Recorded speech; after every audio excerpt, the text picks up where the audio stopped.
Okay, looks like we're going. And so let's see here. Last time we were talking about geometrically in the context of graphs. And again, you got to be really careful, very specific. If you're talking about visualizing functions geometrically, what kind of a picture are you looking at? Right? And so you want to make sure you don't apply calculus of graphs to level sets and vice versa, etc. So here, in the context of graphs, what do second partials look like? And so we talked last time about the unmixed second partials. And the thing about it is for these unmixed second partials, there is a variable that we're just holding constant for the whole calculation. And so, well, no surprise that you end up getting just this, pretty much the exact answer you would expect from single variable analogy, right? Things do go differently though when we look at a mixed partial. So if I'm looking, for example, at the x partial of the y partial, I can't just say x is always constant because it isn't. X is constant for the purposes of that partial, but then it's the variable for this partial.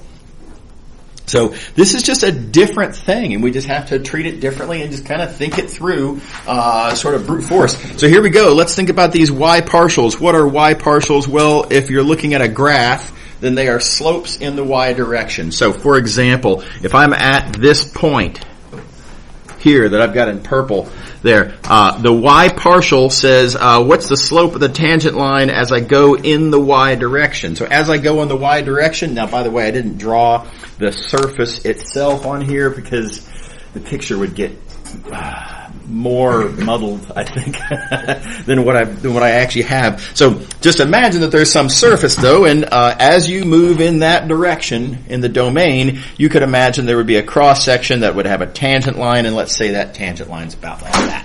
Let's just say. Okay. All right. You can do likewise at other points, but let's just think about that one for the moment, and let me try to straighten out that line. That didn't look very straight. Close enough. Okay. All right. So now, what are we going to do about taking the x partial of that? Now, there's a temptation to think, oh, x partial. I'll look at slopes in the x direction, but you can't. Because we're not looking at the graph of the thing we're taking the x partial of. We are not looking at a graph of partial of f with respect to y. We're looking at a graph of f.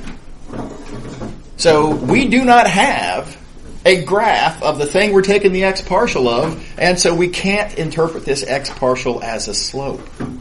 Just can't do it. Right? What you can do, though, is take an alternative interpretation of x partials, and that is to say, well, look, this says, look, as I move in the x direction, how fast is my object changing? And so that I can do. I can say, look, as I'm moving in the x direction, as I'm going this way, right, parallel to the x-axis, as I move that way, how fast does this thing I'm taking the x partial of, how fast does this change? Keeping in mind that this thing I'm taking the x partial of is the y partial, the slope in the y direction. So that's why I have, you'll notice on here, indications of other y partials at, sort of different points, always in the y direction, of course. And let's hypothetically say that those tangent lines look approximately like this. And now let's just kind of think through what do we have here. How fast do these slopes change as I move, as I come out of the page, right? As I move in the x direction, how fast are these green slopes changing? Well, looking at the one in the back, this one's pretty negative, like -2 or something, right? And then a little further up, about -1, a little further up, barely negative at all, a little further up, actually slightly positive, and a little further up, even more slightly positive. So altogether, as I move in the x direction, these y partials are going from negative to positive. They're increasing. Everybody see that? So, as I move in the x direction, the rate of change of the slopes of the cross sections in the y direction is positive. So, at least in this picture here, this is what it would look like if that were positive. So now what does that mean geometrically? What can I say about that? Well, I'm just going to have to do a little bit of a hand waving here, and I never have figured out a really good visual aid for this. What I need is like a sheet of really stretchy rubber or something. Paper will not work. Paper does not bend in the way that I need it to do here. But imagine I had a square sheet of rubber, and imagine that I grabbed it by the corners, right? And imagine I kind of twisted it like this. You might see because in the back it's kind of twisting that way, but in the front I need it to twist the other way. So this sort of a twist on that piece of rubber is what would make what this is kind of suggesting. So that's what these mixed partials represent. They represent a twisting of the graph. So it's not a concavity thing. It's not really a slope thing, right? It's a sort of a twistiness. Anyway, they call this torsion, and that's just a little piece of terminology. But so it is kind of hard to visualize these mixed partials, right? It's geometrically a harder thing, and it's really hard to draw. All right, so how are we doing? Does everybody see what I'm talking about with all this stuff? Any questions? All right. Okay, moving along.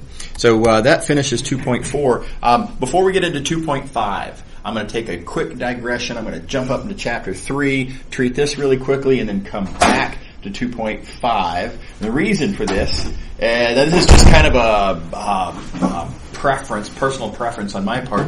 I like to use some of the ideas that the book covers in 3.1 in how I present and how I encourage y'all to think about what we're going to cover in 2.5. And I can't use later material earlier unless I cover that later material earlier. So here we are. We're going to jump up to section chapter 3, section 1, just real quick. So this is about parametric curves, and in particular derivatives of parametric curves. Reminder, we've talked about parametric curves before. Position is a function of time. So these are single variable functions that are vector valued. Right?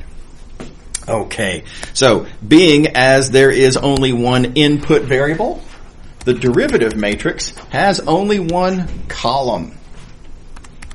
Right, there's only one input variable. So there's only one column because columns correspond to input variables. So my derivative matrix looks kind of weird. It's just a single column of derivatives. Now you may be saying to yourself, wait a second, aren't these supposed to be partial derivatives? But the thing is, they're derivatives with respect to the only variable. So yeah, I mean, technically I guess they would have, could have, should have been partials, but they didn't need to be because if you only have one variable, there are no others to hold constant. Right? So they're just regular old, plain old derivatives. And I think it's probably a pretty easy pitch if I say that this vector of derivatives is the derivative of the original vector valued function. So this statement right here. Now there's a little bit to be worried about there. I'm going to come back and talk about that in just a moment. But here is the formula for a single variable derivative. That's Calc 1, just our old friend, right? And I claim that this can be computed one component at a time, which is what this is saying. So you can take the derivative of the first component separately from the second component, et cetera, all the way down to the last. So how do I know that this derivative can be computed one component at a time? And all we have to do, in fact, is look at the formula piece by piece and ask, how do I compute the stuff in this formula? For example, how do I subtract two vectors? Well, we subtract two vectors one component at a time, right? Vector addition is computed component-wise, right? How do I take a vector and multiply by a scalar? Divide, right? But still, same thing. You multiply by a scalar one component at a time. Right? And now to be fair, we did skip over the section on limits, but I'm just going to assert here that you can compute limits one component at a time. It's exactly what you would think and hope nothing bad happens. And so each part of this definition is computed one component at a time, and therefore the derivative as a whole can be computed one component at a time. So Works out just fine.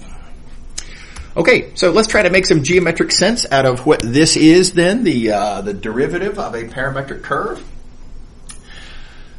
So, reminder, we have to be very careful, we always have to be very careful to keep track in our minds of what kind of a picture we're looking at. Right? And there's a temptation to say, oh, single variable derivative, slope of the graph, slope of the, the thing. Right? And that's not, you can't do that. Derivatives are slopes only if you're looking at a graph. Now, are we looking at a graph? When we talk about a parametric curve, are we looking at a graph where there are axes corresponding to all the variables? No. That's not what how parametric curves are typically visualized. Parametric curves, you just look in the target. There is no axis for the independent variable when you look at a parametric curve. It's just position as a function of time. There is no t-axis when you're looking at a parametric curve. So we have to absolutely abandon the idea of slopes, right? Everything that you thought you knew about single variable derivatives kind of doesn't really work anymore in reference to derivatives of parametric curves. So we kind of have to go through this whole process all over again. Here we go. We start with some point on our parametric curve, and then h seconds later, we're at another point on our parametric curve, and it would seem here that we're going to, by subtracting, we're looking at the difference. So we're looking at that vector there, which you'll notice is in the direction of that, what I'll call secant line. You all may remember that terminology from Calc 1 classes. So, yeah, right. But now wait a second, we got to divide it by h, and for, larger values of h, when h is bigger than 1, dividing by h results in a smaller vector. Okay, well, so that's what this thing is. Got a vector about like that. It's in the direction of a secant line. Now, what happens then in the limit, and part of this will seem familiar. In the limit, as this point that defines the direction of the secant line gets closer and closer on the curve, these directions, these secant lines become closer and closer to a tangent line. Right? So in the limit, we would expect that the direction of this vector should be in the direction of this tangent line right there. So this does, to be fair, kind of smack of the answer that we got when we were looking at graphs. Now, it's not the same answer. When we're looking at graphs, we were talking about the slope of that line. We are not. Right? This is not a graph. This is not a slope. This is just a vector that's pointing in the direction of the tangent line. So, different actual thing. All right. So we know what direction the derivative points. Next question, what is the magnitude of this derivative? And the magnitude, if you take the keep in mind, we're talking about this limit right here. If you take that magnitude, notice in the numerator, that's just distance. Right? The magnitude of that displacement vector, magnitude is length, that's just the distance traveled. And we're dividing by, this h is just effectively an elapsed time. So this, in terms of magnitude, distance per unit time, that's speed. So altogether then, we have a geometric description of this derivative vector. It's a vector that points in the direction that the curve is going, and its magnitude is the speed that it's going in that direction. And together, these are an existing physical concept, very conveniently. This is exactly the physical description of the velocity vector. So that's what derivatives of parametric curves are. They're velocity vectors. Is everybody good with that? You may recall I kind of snuck in that interpretation at some point last time on Friday, and successfully got it in there without anybody noticing I hadn't justified that. But anyway, here's the justification. Derivative of a parametric curve is velocity. Okay. All right. Anyway, likewise, just kind of as you would expect, acceleration is the derivative of the velocity, aka the second derivative of your parametric curve. All right, so let's see some examples. Here is you might even kind of recognize this category of question. I'm going to give you a velocity and an initial value, and I want you to compute the acceleration and the position function. There are single variable versions of this that, again, I think you've probably seen here and there. Okay, let's take them one at a time, starting with the acceleration. Acceleration, whoops, do it like this. Acceleration is the derivative of the velocity vector. So you just take a derivative. Per earlier discussion, derivatives are computed one component at a time. So derivative of the first component, derivative of the second component, we're done. Everybody on board? All right. Now here's where it gets a little trickier. What is the position? Well, the position function, we know velocity is the derivative of position, so just like in single variable calculus, position should be an antiderivative of the velocity, as we have here. And so again, conveniently, I have this formula, right? The velocity is this thing there. And so I just need to take an antiderivative. I hope it's kind of believable that taking an antiderivative of a vector is just the vector of individual antiderivatives. Idea here is that if you can compute derivatives one component at a time, well, you should have to compute antiderivatives one component at a time as well. You can confirm by taking the derivative of both sides of this equation. So yeah, a couple of single variable calculus integrals then. And by the way, while we're here, I should remind everybody that single variable calculus is a prereq. Well, it's in the prerequisite trail for this course, right? So we are going to assume that you're good and proficient and polished and ready to do it with single variable integrals. So substitutions, integration by parts, those are the big ones, the really big ones. But don't forget there's a bazillion little, you guys got to remember what is the antiderivative of secant squared. You just got to remember that that's tangent, right? And et cetera. And then there's a few tricky kind of integrals to just make sure you remember, my favorite one to point out is trig integrals. What if you need to take an antiderivative of sine squared times cosine cubed? There's a little clever move, a little clever trick that you can pull. It's a substitution, ultimately. But you got to remember what the trick is to do that substitution. I'm also going to mention half-angle formulas. Those come up very nicely in a couple of cases. And I think that's most of it. Anyway, make sure you're good. Don't worry about relatively obscure stuff like hyperbolic trig functions. We don't need to mess with that. But all the rest of the integrals, pretty much want to make sure you're good at them. Okay, whenever you take an antiderivative, you also have to put a plus c. Here you get a vector valued plus c. After all, you're adding it to a vector. Remember why we get the plus c. The point is that the derivative of this thing just needs to be that velocity. And when you take a derivative, that constant just goes away. Right? So, said differently, with the constant in here, all of these are all, no matter what the constant is, these are all antiderivatives.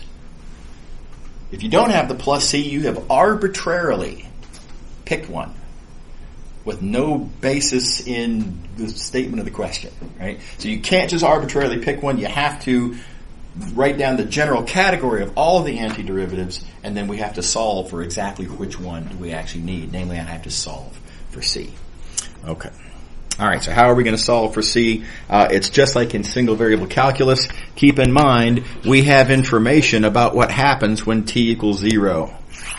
Right? So I'm going to plug in t equals 0. and write down what I know. What is position x when t equals 0? Well, it's 5, 6. That's a given. What happens when I plug in t equals 0 into here? Well, a little bit of algebra, I suppose, and evaluating stuff, and ends up being 3, 1. And what happens at t equals 0 to the constant I'm trying to solve for? Well, nothing. It's a constant. So it comes along for the ride. So what I have then is at t equals 0, I have this is what this equation turns into. And the good news is in this, t equals 0 version of the equation, I can just straight up solve for c, and it ends up being that. Everybody on board? Does it look familiar? Do y'all remember these kinds of questions from Calc 1 or probably Calc 1, I guess. Okay. All right. Good deal. Okay, I do want to give you all a warning. This is analogous to a warning that should be given in Calc 1 classes as well, but I think it very often isn't. There is a misconception out there that the integration constant somehow should always equal to the initial value. There's a shocking number of students that believe this. And they believe it because of what they've noticed. What students have noticed is that it always turns out that way because this, in a lot of high school calculus classes, always ends up being 0. The reason that always ends up being 0 is because this function, where it came from, all the terms have a factor of t. And the reason that all too often every term has a factor of t is because, keep in mind where that came from, it was antiderivatives of whatever these functions are, and these functions in a lot of high school calculus classes, they always choose polynomials. Just to, to keep the differentiation, anti-differentiation part of it out of the game. Let's just nice and easy polynomials to keep it simple. But again, if you have a polynomial, the antipartials will always have factors of t. Plug in t equals 0, you will always get 0 there, and therefore you would, in such special cases, you would always get c being the initial value. But it's an illusion. That only happens for this very narrow and kind of unusual category of functions of just only polynomials. Right? So that's where the misconception comes from, but you can see, of course, in general, it's just absolutely not true, because in general, this is not 0. There's an easy example right here in front of us. It's clearly not 0. So the integration constant is not always equal to the initial value. In fact, it's usually not equal to the initial value. So anyway, I hope this might dispel a dangerous myth that you may have unfortunately gotten out of Calc 1 with, possibly. Anyway, enough of that. And let me also observe that just as a reminder, when we're talking about these things right here, right, antiderivative of the velocity, very importantly, that's an antiderivative, not an integral. I want to encourage everybody to make sure that you are clear in your mind on the difference between integrals and antiderivatives. They're importantly different. If you're not entirely clear on this, come talk to me in office hours or whatever. I'll be happy to. And I have a YouTube video on it in my miscellaneous topics section called "What is an Integral?" where I basically get a bunch of stuff off my chest, bunch of facts about integrals that are commonly misunderstood, and one of them that I address is this point. Another thing to keep in mind: these things here are not the area under the curve. Right? For one thing, it's not an integral. But also, even if it were an integral, it still wouldn't be computing area under a curve because, and I know y'all have heard me say this a billion times, but integrals give you area under the graph. It's specifically if you're looking at a graph. We're not. In this picture, absolutely not. And so area under the curve has absolutely nothing to do with any of this. So I hope that makes sense as well. Let's keep in mind, you always got to interpret your calculus results only in the appropriate context. Okay. All right, moving along. Quick reminder about the content syllabus. Y'all will recall on the Sakai site, the course Sakai site, that there's this file section, or anyway, called the content syllabus, listing everything that is included in the course, what specific additions, what specific exclusions. Anyway, you'll notice on the content syllabus that all of what I'm going to loosely call the Kepler stuff that you'll see in the book is not our problem. It's not part of the course. You're welcome to look at it for personal curiosity. That's fine, but it's not. You're not responsible for it. That said, in amongst that Kepler stuff, there is a single proposition that everybody should know and that you are responsible for. So do make sure to see this one. And the punchline is basically you got a couple of product rules concerning derivatives of different kinds of products of vector valued functions, aka parametric curves, but anyway, for whatever reason. So these are exactly what you would think, right? They look exactly like you would think they should look. That said, there's a bunch of facts. There's a bunch of statements that look like they ought to be true but aren't. So it's worth noting that these actually are. All right. So that's all I'm going to say about 3.1. This allows me to interpret derivatives of parametric curves as being velocities, and that's going to be the sort of the foundation of how I'm going to approach the chain rule, as it turns out. So here we go. Okay, first I want to remind y'all about the single variable chain rule. So I know y'all know this, right? But the point here is not to tell you stuff you already know. The point is to set up a point of view. And I want to make sure everybody's clear on the point of view I want to take. When you have a a single variable function, right, you can talk about the velocity in the domain, and you can talk about the resulting velocity of the image in the target. Right? Hopefully this is believable. If y is a function of x, and if x starts changing, well, then, of course, y is going to start changing too. Okay, and the relationship between these input changes and output changes, of course, we've talked about before. That's what derivatives are. Derivatives are relationships between input changes and output changes. Right? And so this is a point of view that you can take on a single variable derivative. It's what you multiply by x prime to get y prime. All right, is everybody cool with that? This might not be very high up on your list of favorite ways to think about single variable derivatives, but this is the one that's going to be most useful for us here. Okay. All right, so what I'm going to do now is take this point of view on this composition of functions. Now let me be clear what our composition is. Notice we've got here y is a function of x. Y is f of x. And I can take the above point of view on the derivative of f. So this is just a reproduction of what we have above. Then I have this subsequent function, g, right? The output from f being the input to g. And that's a function with an input variable and an output variable. I can talk about its input velocity and output velocity, and applying the same idea we have above, different function, different names for the variables, but same idea. The derivative of g is the thing you multiply by input velocity, which is y prime, to get output velocity, which of course in this case is z prime. So same idea, different context.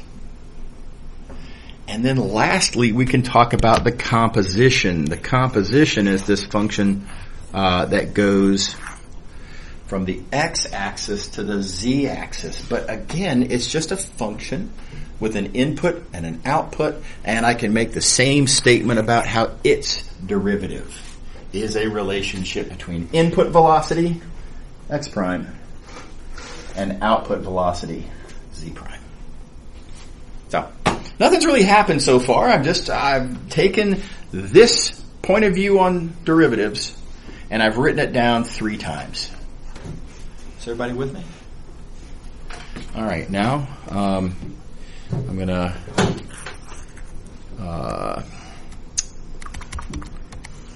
I guess let me zoom out a notch so I have room to point to everything.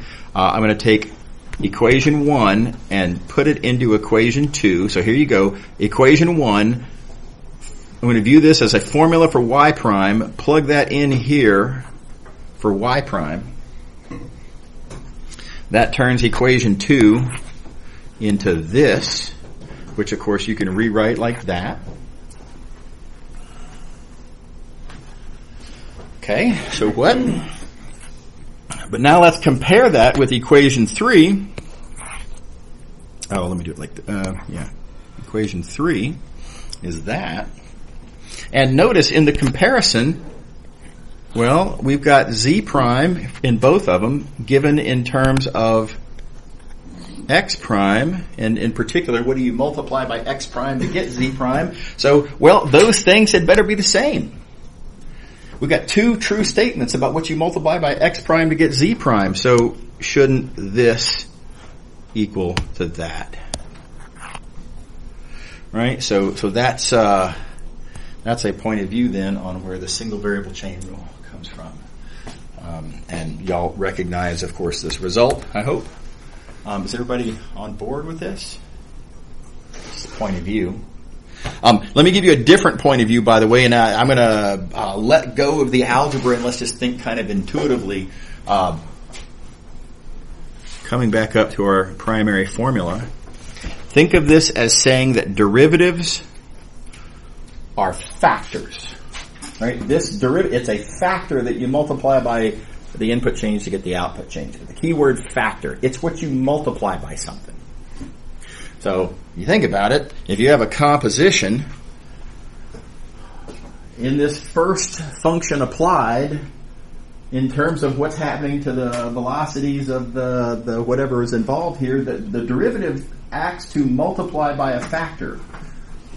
And then in the second one, we're multiplying by another factor. And just intuitively speaking, what happens when you multiply something by one factor, and then you multiply by another factor, altogether you've multiplied by the product of those two factors. Right? If you give me a number and I say, I'm going to multiply it by 2, and then I'm going to multiply it by 3, I'm going to multiply it by 6, effectively, altogether. So you multiply it by the product of 2 times 3. Okay, so that point of view says that, the product of these factors should equal to that factor. Again, same result, just a little bit more sort of hand-wavy and intuitive, and a little bit less algebraic, morally equivalent. Okay, this is all single variable calculus. I do like to end though with this. I like it when stuff rolls off the tongue really nicely, and I think this one qualifies differentiation, turns a composition into a product. It's that simple. We start with a composition of functions, and the result is that the derivative of that composition is the product of those individual derivatives. All right. Okay. Enough of the single variable calculus. Let's do some multivariable calculus now.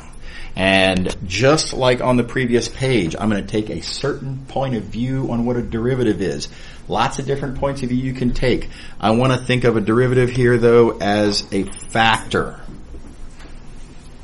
It's what I multiply by input velocity to get output velocity. Just like on the previous page, it's just that now these velocities are, two-dimensional vectors instead of scalars, aka one-dimensional vectors. But still, the derivative is, and the derivative is now a matrix instead of a scalar. But it's the thing that you multiply by the input vector to get the output vector. So it retains this factor role. Is that cool? Okay. We are going to, again, create a composition. So notice I have here a function, right? I'm using all the same letter choices. So f is the first function. It's going to take x variables as inputs. Now, of course, there's two x variables now. Right? But still, I'm going to use x for the inputs, y for the outputs. Again, second function that I'm composing with, g, which takes f's outputs y and uses those as the inputs and spits out its outputs z. And then, of course, I can talk about the composition that goes from here to there, where you do the f, and then after the f, you do the g. So, again, we have three functions, and so, again, I can choose to take this point of view, derivatives or factors, right, and apply that point of view to all three of these functions. And so, applied to this first function, I get this formula. Derivative is a factor, right? The derivative is the thing you multiply by input velocity to get output velocity. Applied here. Likewise, applied to that function, I get that formula. And applied to the composition, I get this formula. In all cases, derivative is what you multiply by input velocity to get output velocity. That's all that's happening. And with these same three formulas, by the way, just let's take stock for a moment. Go back to the single variable setting. Notice it lays out on the page even in exactly the same way, which I did on purpose.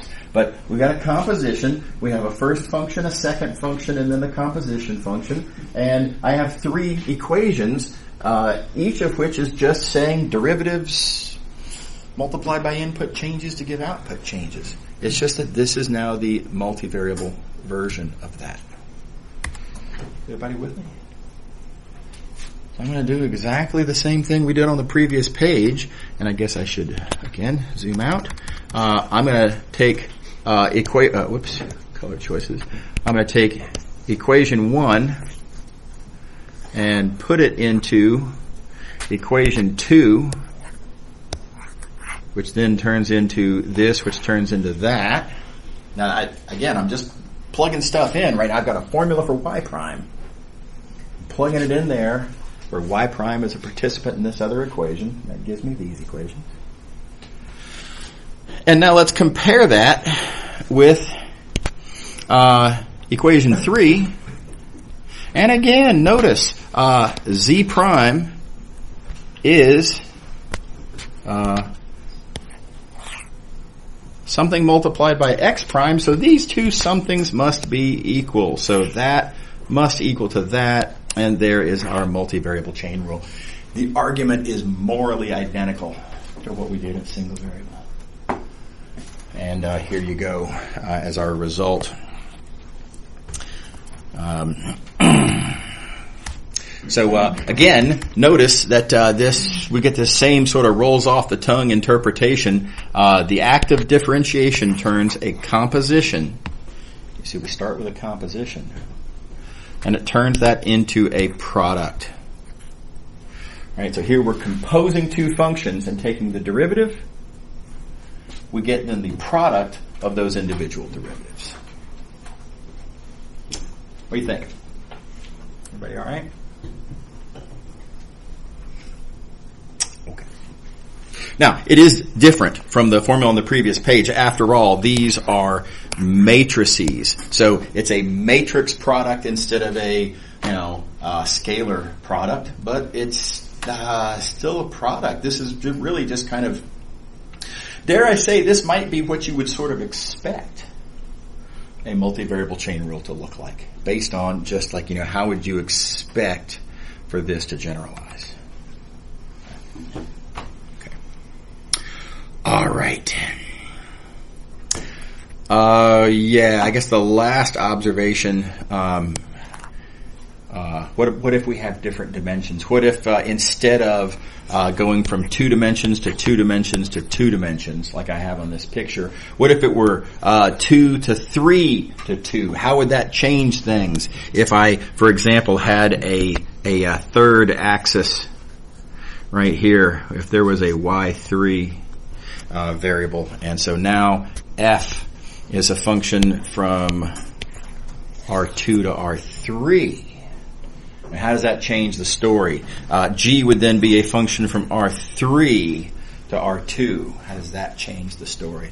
And the answer is not at all. Doesn't change a thing. The derivative matrix is still the thing you multiply by the input velocity to get the output velocity. And the shape of the matrix will account for that automatically. Right, so you don't have to worry about a thing. Had I had 3 dimensions here from the very beginning, I still would have written exactly this relationship between x prime and y prime. Just the implicit understanding would then be a different shaped DF matrix.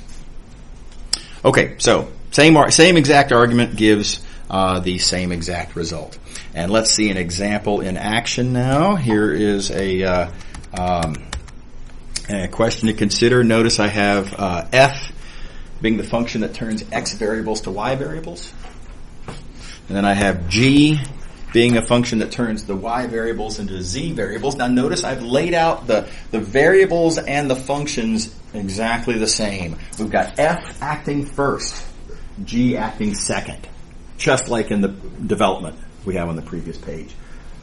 F takes x variables to y variables. G takes y variables to z variables, just like we laid it out on the previous page. Now I'm doing that just to keep distractions to a minimum, right, for this first example. But do realize this is not always going to be the case. Sometimes it'll be G acting first and F acting second.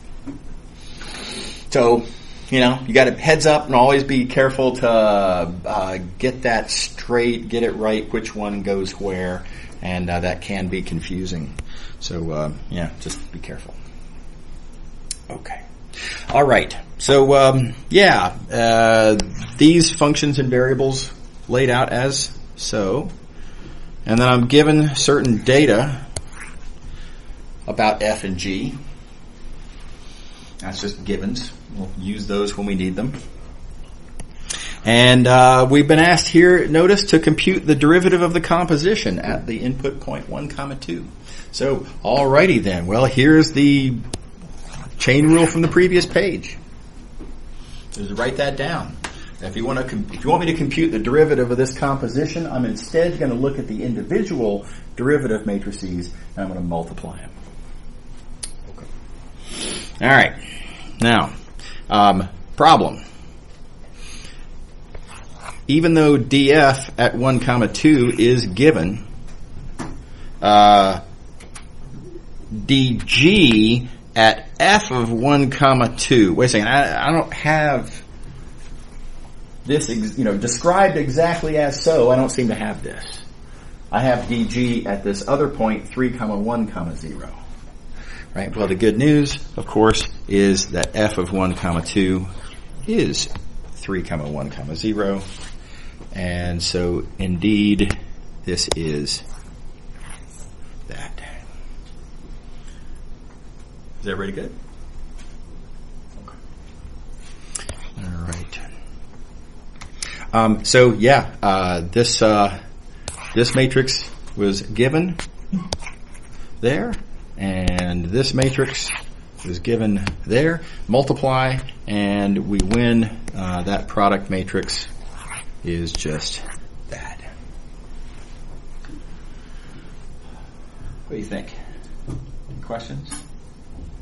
Everybody see how this goes?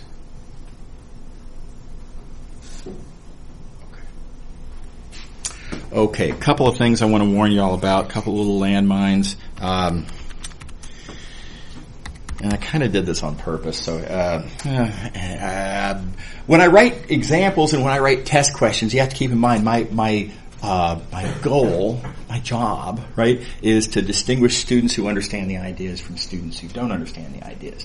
And so one way I can do that is, for example, I can give you the matrices that you need to answer the question, but I can give them to you in the wrong order. Right? Just in terms of the way I listed them, just the listing itself, you got to understand that this goes over there and that this goes over there. Right? Now, how are you going to keep track of that? Well, I advise that you keep track by always remembering, don't think in terms of left and right. That's going to be a problem. Because that's why the order seems to be backwards. Think in terms of which one acts first and which one acts second. And you can see up here in the description, the thing that comes out of F is what goes into G. And so F clearly acts first, and G clearly acts second. And if you write down a composition, right, you write down a composition such as this composition. Which one acts first? Well, F acts first. It just happens to be the one that's on the right, but again, just because of the way we write functions and just this, the standard notation that we're stuck with because of hundreds of years of precedent, right, has functions in some sense on the wrong side of the inputs, and so first means on the right, not on the left. So F acts first and G acts second, puts them in that order, not the other order. So don't think about, it was the left here, it was the right there, and you always switch the left and the right when the blah, blah, blah. No, just think in terms of which one's first and which one's second. Yeah. So you're saying the order doesn't matter, or you're saying there's a precedent that the one that's first is the one on the right? No, I'm saying first is always first and second is always second. And you just have to keep in mind what first and second mean in these different contexts. So when you're drawing diagrams, like I have here, the convention is that the action goes left to right. Yeah. That's just kind of how we do things, right? But when you write compositions of functions, here I can write that up here. If I write G compose F and apply that to X, recall what that is it is G of F of X, right? And so unfortunately, you can see right here, F acts first, but it's on the right. So that's, whose fault is this? Right? It's the fault of whoever decided to put the function on the left side instead of, like if functions were always listed on the right-hand side, we would have no such issue. And we wouldn't be having this conversation, right? But hundreds of years of history and precedent, this is how functions are written, and so the one that acts first is on the right instead of the left. Is that cool? Yeah. That makes sense. Is everybody happy with this? Yes. At least in this problem, though, can't you only do it one way because you can't multiply a 3 by 2 by a 3 by 3? Well, that's true in this case. That's true. The fact that the matrix is the square peg round hole would be a tip off that something went wrong. But if they were square matrices, then you just blow through and get a bunch of nonsense results. That's right. Yeah. Okay, so that's the first warning I want to give you, is heads up about the order. First is first, second is second. The other thing I want to point out is let's think about where these matrices are evaluated. And notice that DF is evaluated at the point A. Why is that? Well, because that's where it applies. If I say that I'm, looking at an X prime and there's a resulting Y prime, when I say that I'm moving with a velocity x prime, what that means is that I'm at some location. And it's at that location that I want to talk about what happens when I move with some velocity x prime. So the derivative matrix is evaluated at the point where the action is happening, right, in the input to the function. So, all right, well, the input point where df acts is the point A, because that's where f acts. And now notice also for the composition likewise acts, at that same point A. Right? So cool. The composition's evaluated at A also. But now look at G.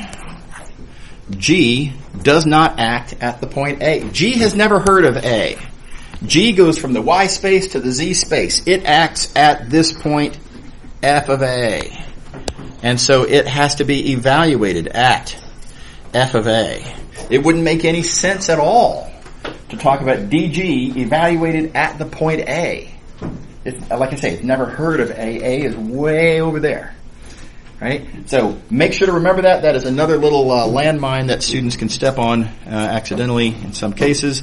So, And I guess I'm out of time. So we're going to draw the line right here, and I will pick up with this last part of this example on Wednesday. Y'all have a good day. See you later. Yes? So when you're multiplying, you still multiply the one then that goes first on the right-hand side, though, right? Well, so again, you have to go with which one acts first. Yeah. Yeah. Okay, so now hang on one second. Let me